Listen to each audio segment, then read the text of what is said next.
പ്രവാസലോകത്തെ വാർത്തകൾ. ഒമാനിൽ തൊഴിലാളികൾക്കും തൊഴിലുടമകൾക്കും ഗുണകരമാകുന്ന വൻ പ്രഖ്യാപനങ്ങളുമായി തൊഴിൽ മന്ത്രാലയം. തൊഴിൽ വിസ നിരക്ക് കുറച്ചത് ഉൾപ്പെടെയുള്ള തീരുമാനങ്ങൾ പ്രവാസികൾക്ക് ഉപകാരപ്രദമാകും.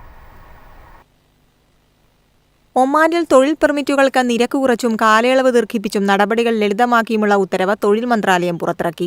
ഔദ്യോഗിക ഗസറ്റിൽ ഉത്തരവ് പബ്ലിഷ് ചെയ്ത 3 മാസത്തിനു ശേഷം പ്രാബല്യത്തിൽ വരും. തൊഴിലന്തരീക്ഷം മെച്ചപ്പെടുത്തുന്നതിനും ബിസിനസ് ഉടമകൾക്കുമുള്ള ഭരണപരമായ നടപടിക്രമങ്ങൾ കാര്യക്ഷമമാക്കുന്നതിനും വേണ്ടിയാണ് ഈ സുപ്രധാന പരിഷ്കരണം. തൊഴിലുടമയും തൊഴിലാളികളും തമ്മിലുള്ള ബന്ധം കൃത്യമാക്കുന്ന നിയന്ത്രണ ചട്ടം കൂടി ശക്തിപ്പെടുമെന്നും നിയമലംഘനങ്ങൾ കുറയ്ക്കുമെന്നും മന്ത്രാലയം പറഞ്ഞു. അതേസമയം ഗാർഹിക തൊഴിലാളി റിക്രൂട്ട്മെന്റിനുള്ള നിലവിലുള്ള ഫീസ് നിലനിർത്തുന്നതായും മന്ത്രാലയം അറിയിച്ചു. തൊഴിലാളികളുടെയും തൊഴിലുടമകളുടെയും അവകാശങ്ങൾ സംരക്ഷിക്കുന്നതിനായി ഗാർഹിക തൊഴിലാളി റിക്രൂട്ട്മെന്റുമായി ബന്ധപ്പെട്ട എല്ലാ നടപടിക്രമങ്ങളും മാറ്റമില്ലാതെ തുടരും. റിക്രൂട്ട്മെന്റ്, വർക്ക് പ്രാക്ടീസ് ലൈസൻസുകൾക്കുള്ള കാലാവധി 15 മുതൽ 24 മാസമായി വർദ്ധിപ്പിക്കുന്നതിനൊപ്പം വർക്ക് ലൈസൻസുകളുടെ സാധുതാ കാലയളവും കൂട്ടും. നിർബന്ധിത സ്വദേശിവൽക്കരണ നിരക്കുകൾ പാലിക്കുന്ന തൊഴിലുടമകൾക്കുള്ള ലൈസൻസ് ഫീസിൽ 30% കുറവ് വരുത്താനും നിർദ്ദേശമുണ്ട്.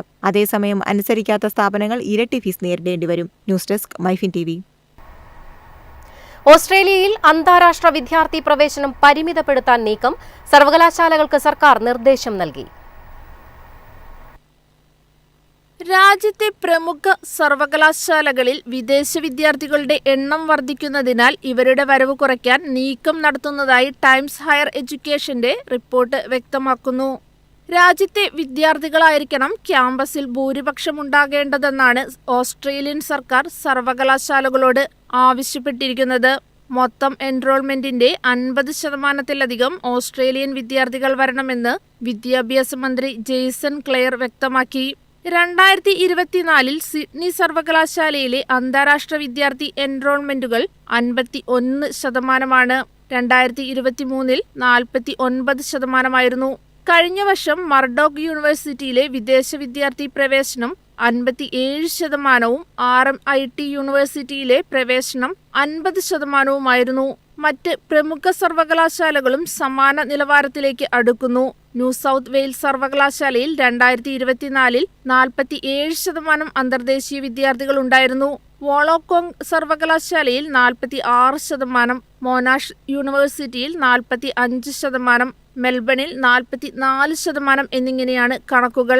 അന്താരാഷ്ട്ര വിദ്യാർത്ഥികൾ സർവകലാശാല വരുമാനത്തിന്റെയും സാംസ്കാരിക വൈവിധ്യത്തിന്റെയും സുപ്രധാന ഭാഗമായി തുടരുമ്പോഴും ഓസ്ട്രേലിയൻ വിദ്യാർത്ഥികളെ രാജ്യത്തിന്റെ ഉന്നത വിദ്യാഭ്യാസ സമ്പ്രദായത്തിന്റെ മുൻപന്തിയിൽ നിർത്താനാണ് സർക്കാരിന്റെ ശ്രമം. News desk MyFin TV.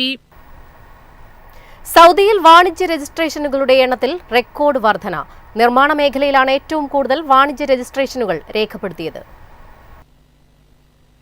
2025 മൂന്നാം പാദത്തിൽ സൗദി വാണിജ്യ മന്ത്രാലയം അനുവദിച്ച മൊത്തം വാണിജ്യ രജിസ്ട്രേഷനുകളുടെ എണ്ണം 1,28,000 കവിഞ്ഞു. ഈ കാലയളവിൽ അനുവദിച്ച രജിസ്ട്രേഷനുകൾ 49% വനിതാ ഉടമസ്ഥതയിലുള്ള ബിസിനസ്സുകളാണ്. ഇതോടെ രാജ്യത്തുടനീളമുള്ള ആകെ വാണിജ്യ രജിസ്ട്രേഷനുകളുടെ എണ്ണം 17 ലക്ഷത്തിലധികമായി ഉയർന്നു.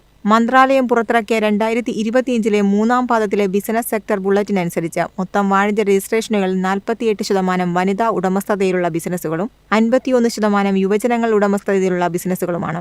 റിയാദ് മേഖലയിലാണ് ഏറ്റവും കൂടുതൽ വാണിജ്യ രജിസ്ട്രേഷനുകൾ രേഖപ്പെടുത്തിയത്. ഏകദേശം 50,000 രജിസ്ട്രേഷനുകൾ വരും. ഇതിന് പിന്നാലെ 21,500-ലധികം രജിസ്ട്രേഷനുകളുമായി ഈസ്റ്റേൺ പ്രൊവിൻസ് രണ്ടാമതും 19,400 രജിസ്ട്രേഷനുകളുമായി മക്ക മേഖല മൂന്നാമതുമെത്തി. നിർമ്മാണ മേഖലയാണ് ഏറ്റവും കൂടുതൽ വാണിജ്യ രജിസ്ട്രേഷനുകൾ നേടിയത്. മൊത്തം രജിസ്ട്രേഷനുകളുടെ 39% ഈ മേഖലയിൽ നിന്നാണ്. മൊത്ത വ്യാപാര ചില്ലറ വ്യാപാര മേഖല 25,000-ലധികം രജിസ്ട്രേഷനുകളുമായി രണ്ടാമതും നിർമ്മാണ വ്യവസായങ്ങൾ 22,000 രജിസ്ട്രേഷനുകളുമായി മൂന്നാമതുമാണ്. News desk MyFin TV.